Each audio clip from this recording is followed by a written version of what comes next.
السلام علیکم۔ ناروے کے ایک بہت ہی خوبصورت اور پرسکون شہر یسائم سے ڈاکٹر شہلا آپ سے مخاطب ہے۔ آج 20 نومبر 2021 اور ہفتے کا دن ہے۔ باہر کا درجہ حرارت 6 ڈگری سینٹی گریڈ ہے اور دن گھٹ کے صرف 7 گھنٹے کا رہ گیا ہے۔ آج کل اشراق 8:30 بجے اور مغرب 3:30 بجے ہو جاتی ہے۔ 25 دسمبر تک دن مزید چھوٹے ہوتے چلے جائیں گے۔ کل یعنی کہ 19 نومبر 2021 کو اس صدی کا لمبا ترین چاند گرہن ہوا ہے۔ ان فیکٹ یہ پچھلے 580 سالوں کا لمبا ترین چاند گرہن ہے۔ 20 نومبر کا دن پاکستان کے ایک بہت ہی بڑے رومانوی اور انقلابی شاعر کا یوم وفات ہے۔ جی ہاں، آج فیض احمد فیض صاحب کی 37ویں یا 37ویں برسی ہے۔ فیض احمد فیض کا انتقال 20 نومبر 1984 کو بروز منگل لاہور میں ہوا اور وہ ماڈل ٹاؤن کے جی بلاک میں آسودہ خاک ہیں۔ اگر میں یاد کروں تو پہلا شعر جو مجھے فیض صاحب کا اسکول کے زمانے میں یاد تھا وہ یہ تھا: دونوں جہان تیری محبت میں ہار کے، دونوں جہان تیری محبت میں ہار کے، وہ جا رہا ہے کوئی شب غم گزار کے۔ غزل کے باقی اشعار بھی پیش خدمت ہیں۔ ویراں ہے مہ کدہ خم و ساغر اداس ہیں، تم کیا گئے کہ روٹھ گئے دن بہار کے۔ ایک فرصت گناہ ملی وہ بھی 4 دن، ایک فرصت گناہ ملی وہ بھی 4 دن، دیکھے ہیں ہم نے حوصلے پروردگار کے۔ دنیا نے تیری یاد سے بیگانہ کر دیا، تجھ سے بھی دل فریب ہیں غم روزگار کے۔ بھولے سے مسکرا تو دیے تھے وہ آج فیض، مت پوچھ ولولے دلے نا کردہ کار کے۔ اس غزل کو مہدی حسن صاحب، اقبال بانو صاحبہ، فریدہ خانم صاحبہ، اختری بیگم صاحبہ اور ان کے بعد بھی کئی گلوکاروں نے گایا ہے۔ نہ صرف پاکستان میں بلکہ ہندوستان میں بھی اتنی ہی محبت سے گائی جاتی ہے یہ غزل۔ مثلاً حال ہی میں رادھیکا چوپڑا نے بڑی خوبصورتی سے گائی ہے۔ فیض احمد فیض 13 فروری 1911 کو بروز سوموار سیالکوٹ میں نارووال کے ایک چھوٹے سے گاؤں کالا قادر میں پیدا ہوئے۔ کالا قادر کے بالکل ساتھ ایک گاؤں سہارن ہے جہاں میری اماں کی پھپھو بیاہ کر گئی تھیں۔ اس کے بعد میری خالہ بھی شادی کے بعد اپنی پھپھو کے ہاں بیاہ کر سہارن گئیں۔ یوں سہارن میرے خالہ زاد کزنوں کا ددھالی گاؤں ہے۔ جٹوں کی گوت تتلا سے تعلق رکھنے والے میرے کزنوں کو اس بات کا فخر حاصل ہے کہ ان کی اور فیض صاحب کی برادری اور گوت یعنی کہ تتلا ایک ہے۔ گو فیض صاحب نے اپنی زندگی میں کبھی اپنے نام کے ساتھ تتلا کا استعمال نہیں کیا، لیکن میرے سارے فرسٹ کزن فیض کے ہم گوت اور ہم برادری ہونے اور ہمسایہ گاؤں کے ہونے پر بڑا فخر محسوس کرتے ہیں۔ اور کیوں نہ ہو، سیالکوٹ کی مٹی نے ڈاکٹر علامہ محمد اقبال رحمۃ اللہ علیہ کے بعد فیض احمد فیض جیسے ہیرے کو بھی جنم دیا۔ فیض کے والد گرامی کا نام سلطان احمد خان اور والدہ کا نام فاطمہ سلطان تھا۔ ان کا شہر کے رئیسوں میں شمار تھا۔ گھر کا ماحول انتہائی ادبی اور علمی تھا، جس نے فیض کی ابتدائی تعلیم میں بڑا ہی اہم کردار ادا کیا۔ فیض نے گورنمنٹ کالج لاہور سے انگلش میں ایم اے کیا اور ماسٹرز کی ایک اور ڈگری ایم اے عربی اورینٹل کالج لاہور سے حاصل کی۔ ایم اے اور کالج امرتسر میں پروفیسر کے عہدے پر بھی فائز رہے اور بعد میں ہیلے کالج آف کامرس میں بھی تعینات رہے لاہور میں۔ 1942 میں درس و تدریس کو خیر باد کہہ کر برٹش انڈین آرمی میں شمولیت اختیار کی۔ دوسری جنگ عظیم میں شرکت پر انہیں برٹش ایمپائر میڈل بھی ملا۔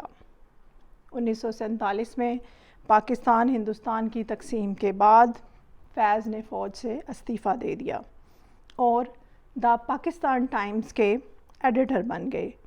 یہ ایک سوشلسٹ انگلش اخبار تھا۔ 9 مارچ 1951 کو فیض اور کچھ اور فوجی افسران کو راولپنڈی کانسپریسی کیس میں گرفتار کیا گیا۔ سزائے موت بھی سنائی گئی، لیکن 4 سال بعد رہائی مل گئی۔ ان کی شاعری کی 2 کتابیں دست صبا اور زندان نامہ ان کی جیل میں گزاری گئی زندگی کا احوال ہیں۔ فیض کی نظموں کا رشین زبان میں ترجمہ کیا گیا اور ان کی بنیاد پر ان کو لینن پیس پرائز بھی ملا۔ 1963 میں فیض کراچی میں سیٹل ہو گئے اور عبداللہ ہارون کالج کے پرنسپل کے طور پر تعینات ہوئے۔ اسی دوران میں ایڈیٹر اور مختلف اخباروں اور میگزینوں میں شاعر اور قلمکار کی حیثیت سے لکھتے بھی رہے۔ 1965 کی انڈیا پاکستان جنگ کے دوران اعزازی طور پر ڈپارٹمنٹ آف انفارمیشن کے لیے کام بھی کیا اور کئی آؤٹ ریج نظمیں لکھیں، جیسے بلیک آؤٹ جو 1965 کی انڈیا پاکستان جنگ کے دوران لکھی گئی تھی۔ ان نظموں کا کئی زبانوں میں ترجمہ ہو چکا ہے۔ انڈیا پاکستان میں ہونے والی خون ریزی اور 1971 میں بنگلہ دیش بننے پر بھی فیض نے نظمیں لکھیں۔ ذوالفقار علی بھٹو نے اپنے دور حکومت میں فیض کو نیشنل آرٹس کونسل میں تعینات کیا، لیکن 5 جولائی 1977 کو ضیاء الحق نے بھٹو کو اقتدار سے الگ کر کے مارشل لاء لگا دیا۔ ضیاء دور میں بھٹو کے قریبی ساتھی زیر عتاب رہے۔ فیض نے بھی خود ساختہ جلا وطنی اختیار کر لی۔ 1979 سے 1982 تک لبنان کے شہر بیروت میں رہے اور وہاں پر وہ لوٹس میگزین کے ایڈیٹر تھے۔ ساری زندگی فیض رائٹنگ، ایڈیٹنگ اینڈ پبلشنگ سے وابستہ رہے اور ان کا شمار پاکستان اور انڈیا کے ماڈرن شاعروں میں ہوتا ہے۔ 1982 میں پاکستان واپسی کے بعد وہ زیادہ عرصہ زندہ نہ رہے۔ 1984 میں انہیں لٹریچر میں نوبل پرائز کے لیے بھی نامینیٹ کیا گیا، لیکن زندگی نے وفا نہ کی۔ 20 نومبر 1984 کو 73 سال کی عمر میں فیض اپنے خالق حقیقی سے جا ملے۔ لواحقین میں ان کی برٹش بیوی ایلس فیض، جن کا اسلامی نام کلثوم تھا، اور بیٹیاں سلمہ ہاشمی بورن ان 1942 اور منیزہ ہاشمی بورن ان 1945 تھی۔ فیض ایک انقلابی، انصاف پسند، رومانوی، ترقی پسند ادیب، صحافی اور مدیر تھے۔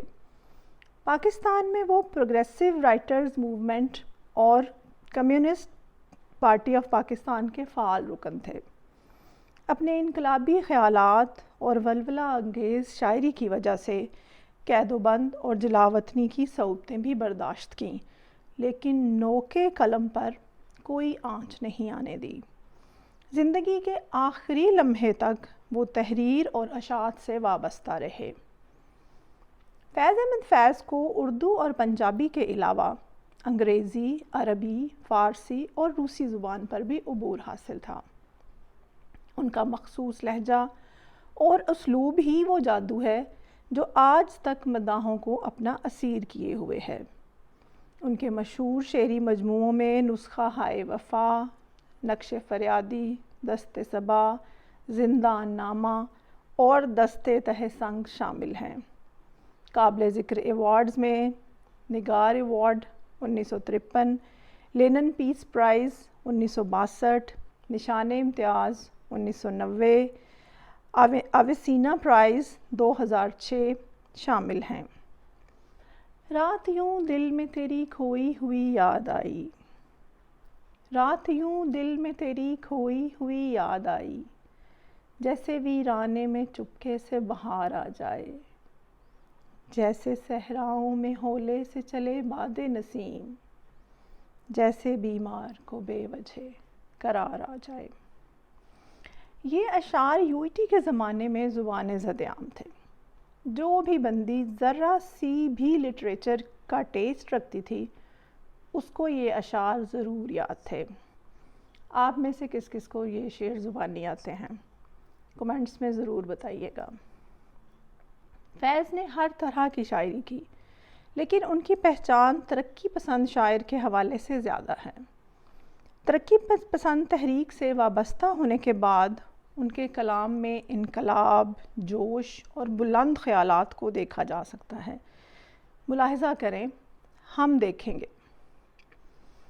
سال 1985 میں جنرل ضیاء الحق کے فرمان کے تحت عورتوں کو ساڑی پہننے پر پابندی لگا دی گئی تھی۔ پاکستان کی مشہور گلوکارہ اقبال بانو نے احتجاج ریکارڈ کراتے ہوئے لاہور کے ایک اسٹیڈیم میں کالے رنگ کی ساڑی پہن کر 50,000 سامعین کے سامنے فیض احمد فیض کی یہ نظم گائی۔ نظم کے بیچ بیچ میں سامعین کی طرف سے انقلاب زندہ باد کے نعرے بھی گونجتے رہے۔ تو سنیے۔ ہم دیکھیں گے، لازم ہے کہ ہم بھی دیکھیں گے، وہ دن کے جس کا وعدہ ہے، جو لوحے ازل میں لکھا ہے، جو ظلم و ستم کے کوہ و گراں روئی کی طرح اڑ جائیں گے۔ جب ظلم و ستم کے کوہ گراں روئی کی طرح اڑ جائیں گے، ہم محکوموں کے پاؤں تلے جب دھرتی دھڑ دھڑ دھڑکے گی، اور اہل حکم کے سر کے اوپر جب بجلی کڑکڑ کڑکے گی، جب عرض خدا کے کعبے سے سب بت اٹھوائے جائیں گے، ہم اہل صفا مردود حرم مسند پہ بٹھائے جائیں گے، سب تاج اچھالے جائیں گے، سب تخت گرائے جائیں گے، بس نام رہے گا اللہ کا، جو غائب بھی ہے حاضر بھی، جو منظر بھی ہے ناظر بھی۔ اٹھے گا انا الحق کا نعرہ، جو میں بھی ہوں اور تم بھی ہو، اور راج کرے گی خلق خدا، جو میں بھی ہوں اور تم بھی ہو۔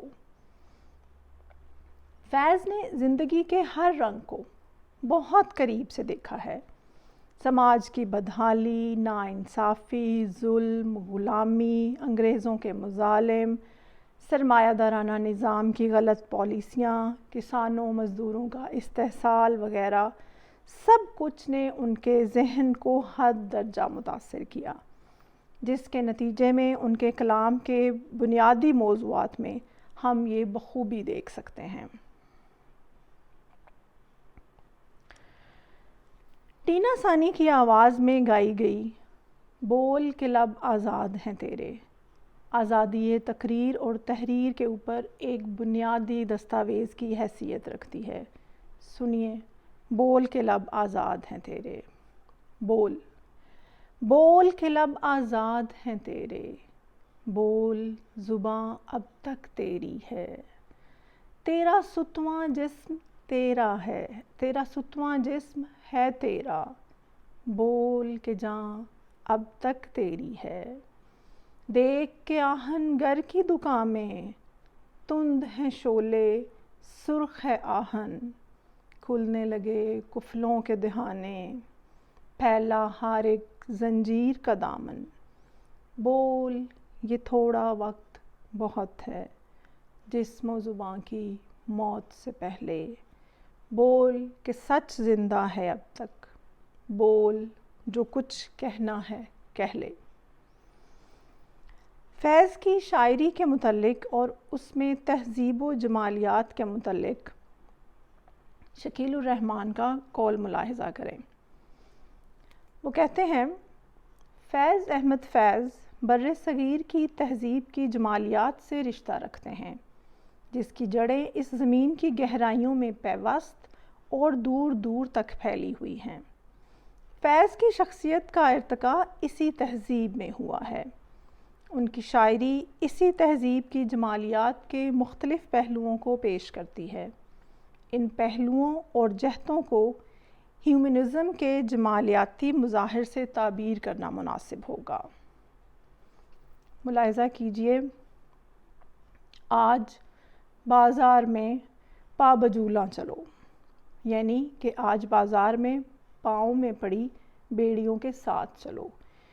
یوٹیوب پر یہ نظم خود فیض صاحب کی آواز میں بھی اویلیبل ہے، ابھی سماعت فرمائیے مجھ سے۔